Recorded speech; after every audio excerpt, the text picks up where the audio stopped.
You know what? I'm going to ask you guys a question that I always ask first-time guests.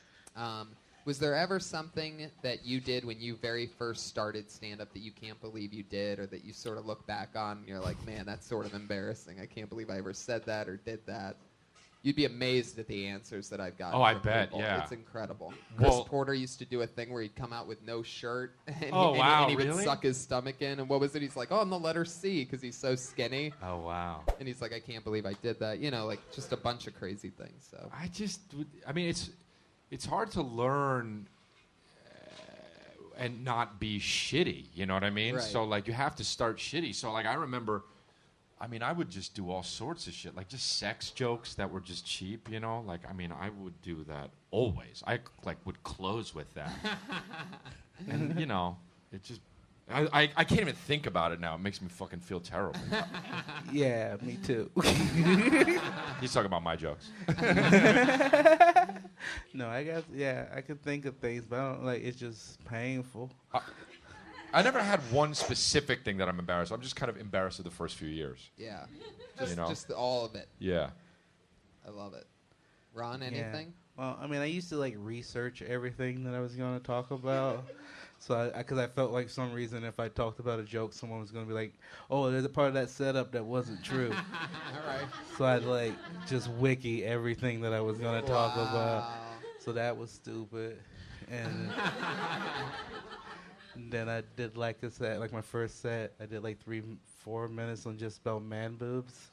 And then I researched this, and so I found out that some people would take women's pantyhose, cut out the crotch, and put their head through it, and put their arms through the legs as a way to help with man boobs. So I was like, oh, that would be a fun bit.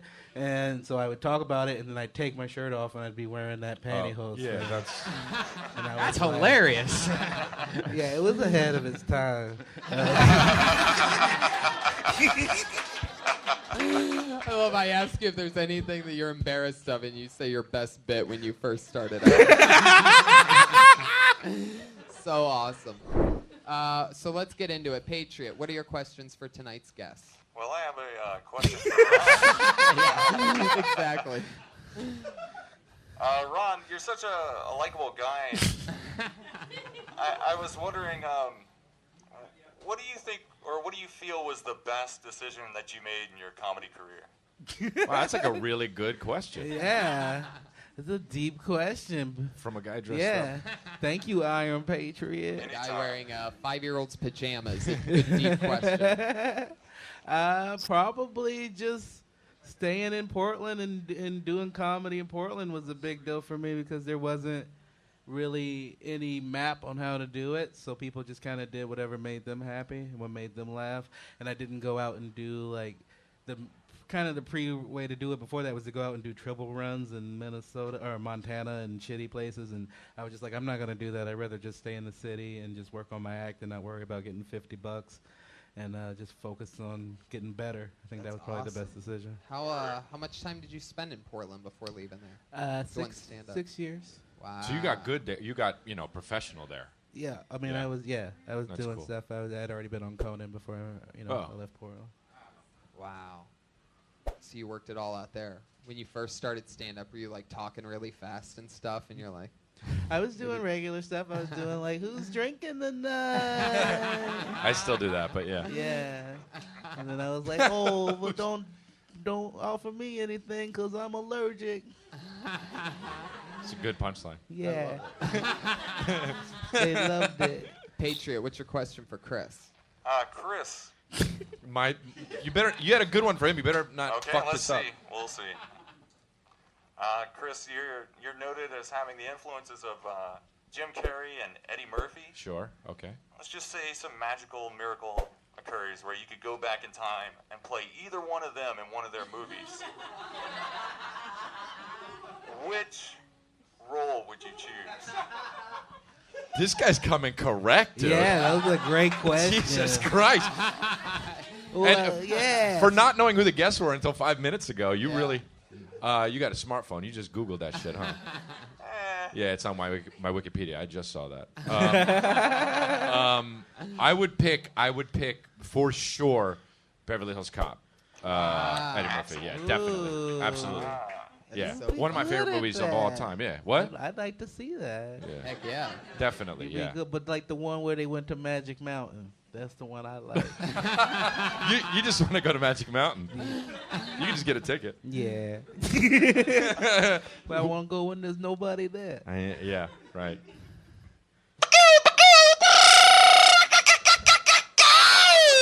Fuck yeah. That's a good one. Is that something that happens regularly, or what the fuck was that? Once every episode or two, somebody doesn't show up. No. I mean that. Does that happen regularly? No, that's completely original.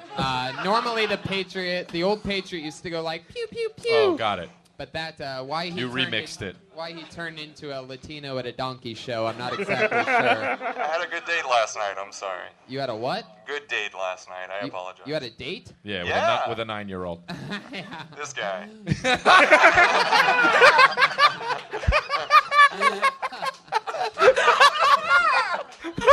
You really went on a date last night? Yeah, man. Tell us about that. Yeah, definitely. Did you go to Baja Fresh? No Taco Bell. She was very disappointed. Come on, be I serious. bet she wasn't when you flew her home.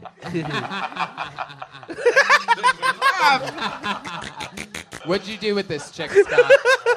Time to get real, buddy. You shouldn't have brought up the date if you didn't want the tough question. Oh, man. Well, I mean, I'm Was kind it- of okay, hold on. kind of poor. Okay, all right? was it a first date? Well, no shit, because you Yeah. dressed up as a Patriot. See what I mean?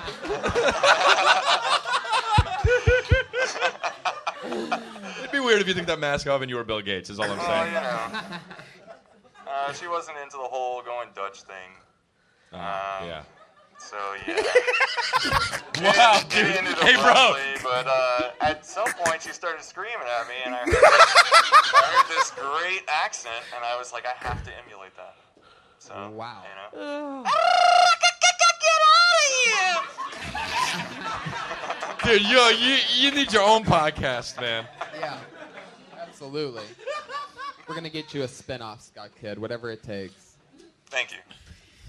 So you went on a... So that's true. You went on a date with a Latina chick, and at the end she screamed at you. Yes, because of the Taco Bell and because Sounds of normal. not going Dutch. Oh, you really took her to Taco Bell? Come on. Hey, man, I make mistakes. I'm only half human.